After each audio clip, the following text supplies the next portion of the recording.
In 1988, 3 of the most advanced radiocarbon laboratories in the world tested a piece of the Shroud of Turin and agreed on the same answer. Medieval, not ancient, not first century. A forgery, 600 years too young for the man it was supposed to have covered, not because the science was untested. Radiocarbon dating had been reliable for decades, not because the labs were unqualified. Oxford, Arizona, Zurich, 3 independent institutions, 3 converging results, not because the church resisted the outcome. The Archbishop of Turin read the verdict aloud himself. The case was closed. The cloth was medieval, the image was a curiosity for art historians, and the most famous relic in Christianity had been quietly shelved. That held for almost 20 years. And then a chemist, who had actually handled the cloth, who had pressed adhesive tape to its surface and pulled fibers from it with his own hands in 1978, spent the last years of his life proving that they had cut their sample from the wrong part. He published his findings in a peer-reviewed journal in January 2005. He was dead by March. Mel Gibson brought it up on Joe Rogan's podcast, and Rogan went quiet. Stay with me, because by the end of this video, you will look at the Shroud of Turin and at the test that supposedly debunked it, very differently. First, let us understand exactly what we are talking about. The Shroud of Turin is a single piece of linen cloth, roughly 14.5 feet long by 3.5 feet wide. It is kept inside a climate-controlled case in the Royal Chapel of the Cathedral of St. John the Baptist in Turin, Italy. It is owned technically by the Vatican. On the surface of the cloth is the faint image of a man, front and back, bearing what appear to be the wounds of crucifixion. Marks consistent with flagellation run across the body. Blood spots are visible at the wrists, the feet, the side, and in a ring around the scalp. The image is monochromatic, a faint yellowing of the fibers themselves, and it sits only on the outermost surface of the linen, a depth measured in microns, roughly the thickness of a soap bubble. Now, here's what makes the image genuinely strange. It is not paint, it is not dye, it is not scorch. No pigment, no medium, no brushstroke has ever been identified on the cloth by any scientific team that has examined it. The coloring appears to be a chemical change in the linen fibers themselves, and to this day, after more than a century of analysis, no one has been able to replicate it or fully explain how it got there. And the image is a negative. That was not discovered until 1898, when the first photographs of the shroud were developed and the photographer, Secondo Pia, saw a positive image staring back at him from the photographic plate. A positive hidden inside a negative. A property no one in the medieval world would have designed into a forgery, because photography did not exist. No one would have known. If you're the kind of person who follows ancient mysteries and unsolved cases, and you haven't yet subscribed, now is a good time. Because what comes next in this story is something most people have never heard. That image, with its unexplained formation, its photographic negative, its anatomical precision, is one question. But the carbon dating is a different question entirely. And it is the carbon dating that everyone remembers. It is the carbon dating that closed the case, and it is the carbon dating that one man reopened. In October 1988, Cardinal Anastasio Ballestrero, the Archbishop of Turin, stood before the press and announced the results. 3 accelerator mass spectrometry laboratories, the University of Oxford, the University of Arizona, and the Swiss Federal Institute of Technology in Zurich, had each independently tested a sample of the shroud's linen. Their findings would be formally published in the journal Nature the following year. They agreed. The cloth dated to somewhere between 1260 and 1390 AD. Medieval. End of story. Except. The original protocol had called for samples to be taken from multiple locations across the shroud. 7 labs were to participate. That did not happen.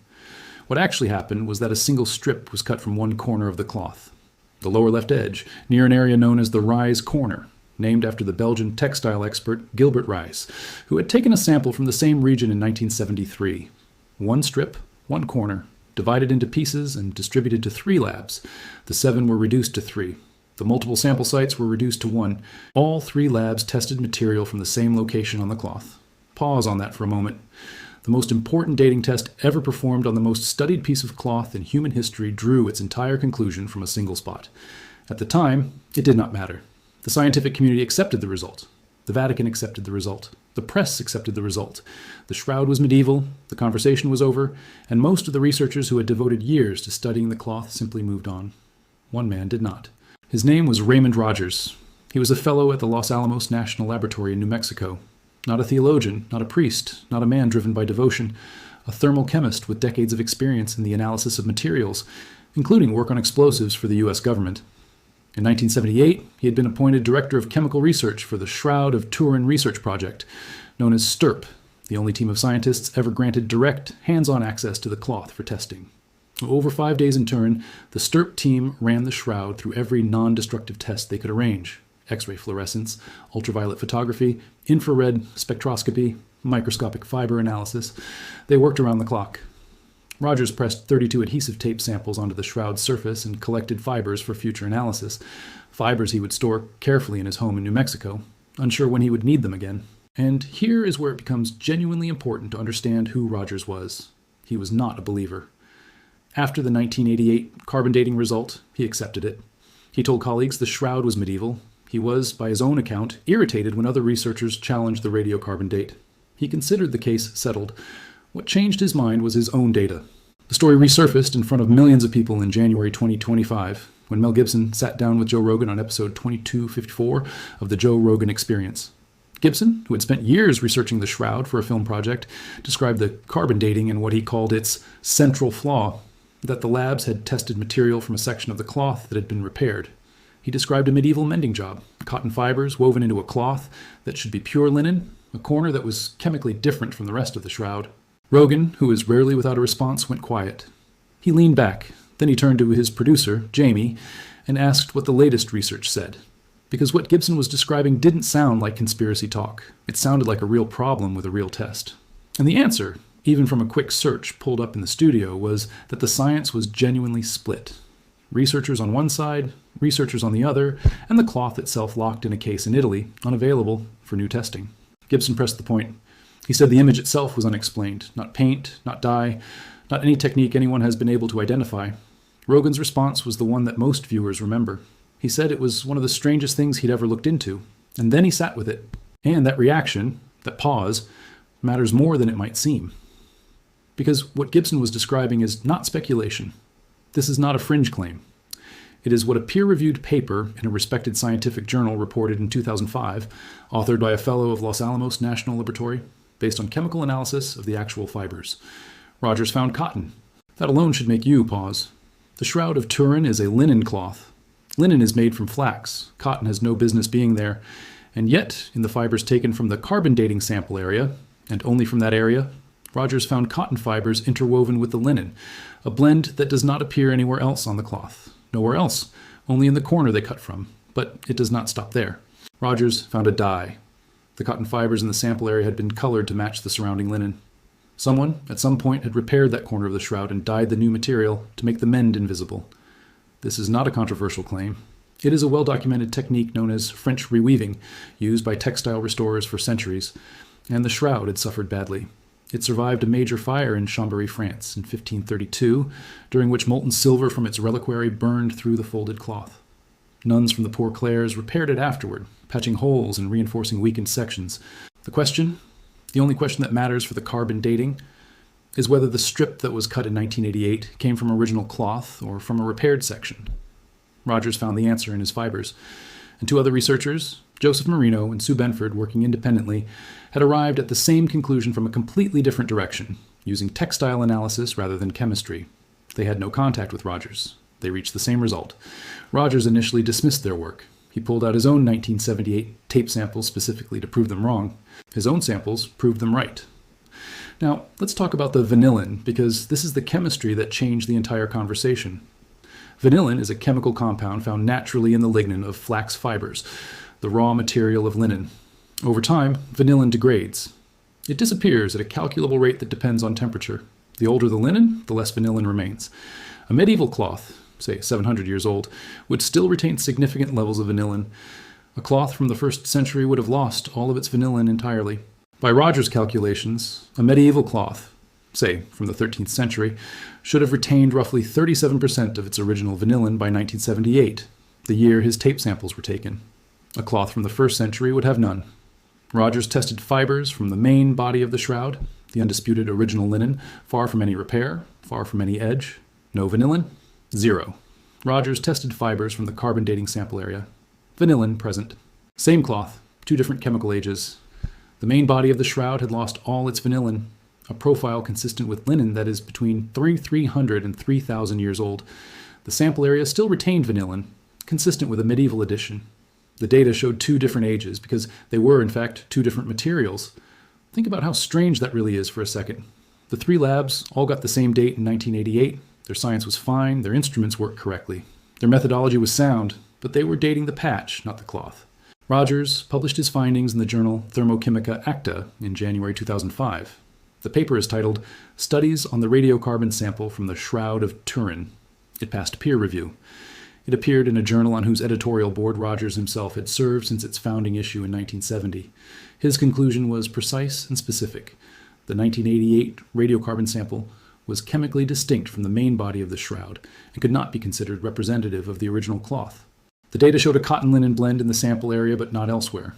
The data showed a dye coating on the sample fibers, but not elsewhere. The data showed vanillin in the sample area, but not in the main body of the cloth. 3 independent chemical markers, all converging on the same conclusion. The corner they cut from was not original material, and there is a detail that makes this harder to shrug off. Rogers did not begin this investigation as a believer, he began it as a debunker. He had those tape samples stored in his home in Los Alamos for over 2 decades. When he heard the repair hypothesis from Marino and Benford, he pulled the samples out specifically to demolish it. He expected to find only linen. He found cotton. He expected uniform chemistry. He found 2 chemically distinct zones. His analysis showed gum arabic and an alizarin-based dye in the sample area. Materials consistent with a medieval repair, inconsistent with ancient linen. He found encrusted material on the sample fibers that did not appear on fibers taken from anywhere else on the cloth. Here's where it gets genuinely strange. Rogers was not the only one who could have seen this. Barry Schwartz, the documenting photographer for the 1978 Stirp examination, had archived every photograph taken during those 5 days in Turin. When the photographs of the rice corner were re-examined after Rogers published his paper, the weave pattern in that corner was visibly different from the rest of the shroud. The spliced threads were there. The repair was visible. It had been visible the whole time, sitting in an archive for decades. Nobody had looked. The chemical evidence is one thing, but the human story behind it is, in some ways, even more remarkable. In 2002, Raymond Rogers wrote a statement about his work on the shroud. He was already dying of cancer. He knew it. He said so himself. And what he wrote was not a plea and not a manifesto. It was the statement of a scientist who understood he was running out of time and wanted the record to be absolutely clear before he left. "I can be brutally honest," he wrote, and then he was. He wrote that he had insufficient stamina left to fight what he called the stupidity and dishonesty surrounding the shroud, from both sides. From believers who bent the science to fit their faith, and from skeptics who refused to look at data that complicated their conclusion. Rogers found no evidence for fraud. None. His tests, the tape samples from 1978, the chemical analyses of the fibers, the vanillin measurements, the microscopy, had all been designed to test specific hypotheses. Not one of them had produced evidence that the shroud's image was painted, dyed, printed, or deliberately manufactured by human hands. He did not claim to know how the image was formed. He did not claim to know whose body it had covered. What he claimed, specifically and without overreach, was that the 1988 carbon dating sample was invalid, and that, separately, his chemical analysis showed the shroud's linen to be far older than the medieval date suggested. And that claim has never been overturned. It has been debated, it has been criticized in published responses, but no subsequent study has tested new material from the main body of the shroud to produce a contradicting date, because no new carbon test has ever been permitted, but it goes further. Rogers published his Thermochimica Acta paper in January 2005. He died on March 8, 2005, 2 months. He knew he was dying when he submitted the paper. He knew he would not be there to defend it at conferences, to respond to reviewers, to answer the objections that would inevitably come. He published it anyway, because the data said something that needed to be said, and no one else had the samples to say it. And honestly, that's part of why this story keeps resurfacing. It is not just the chemistry.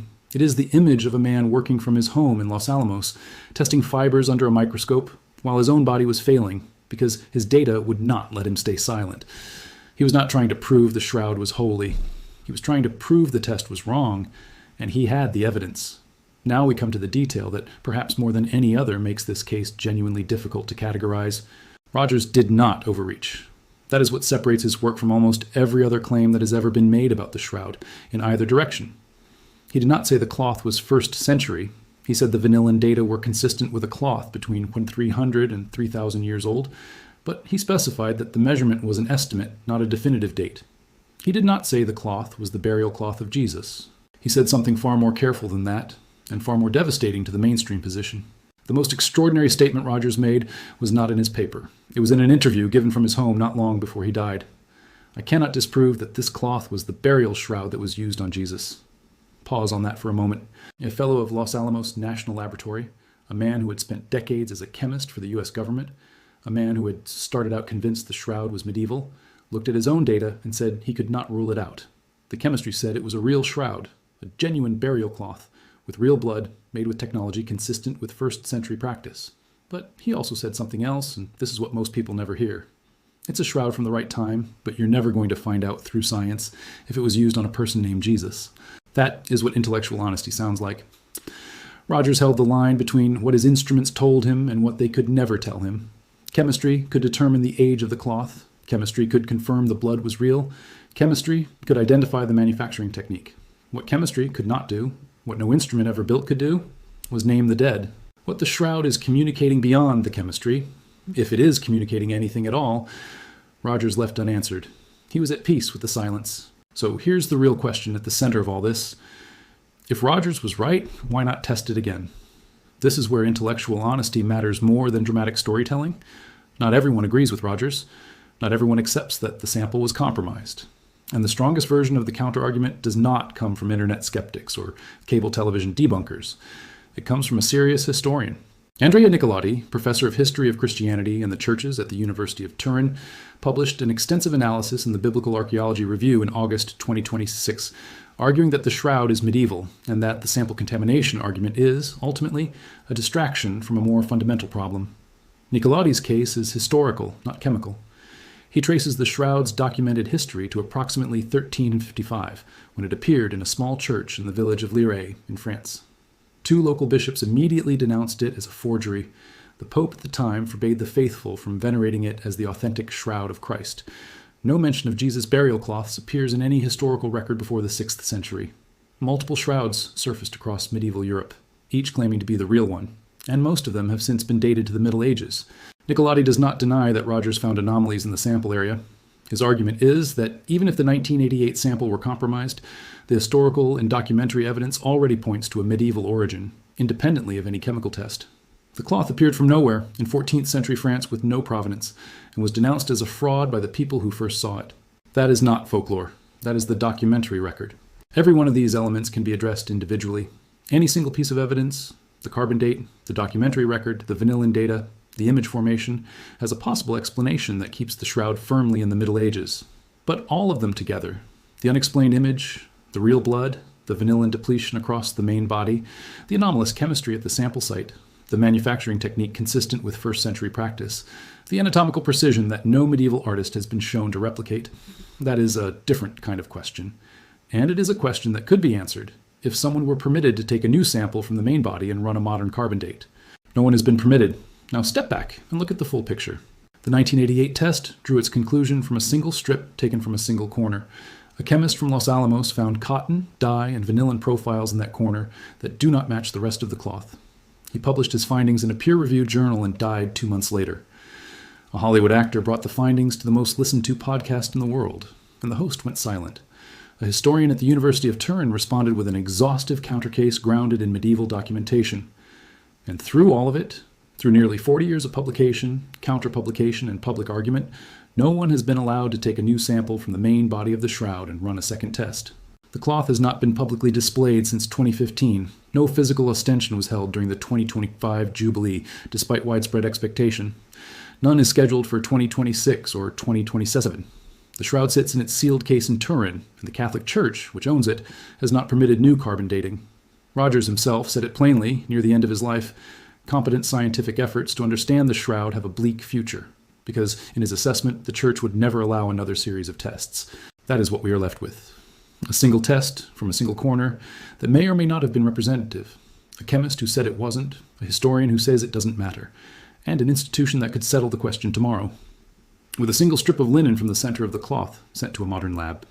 And has chosen not to. You do not have to believe the shroud is the burial cloth of Jesus. Rogers himself said science could never prove that. But you do have to reckon with 2 things.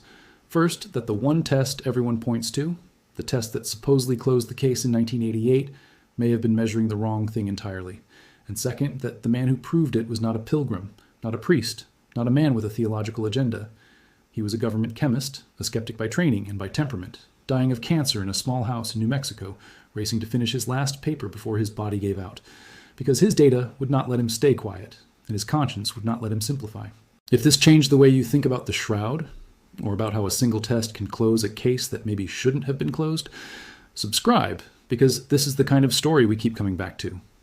I want to know what surprised you most. Was it the cotton in the sample? The vanillin difference between the corner and the main body? The fact that Rogers started out as a debunker? Or the fact that no new test has been permitted in nearly 40 years? Drop it in the comments. There are more of these. Closed cases that stopped being closed the moment somebody looked again. I'll see you in the next one.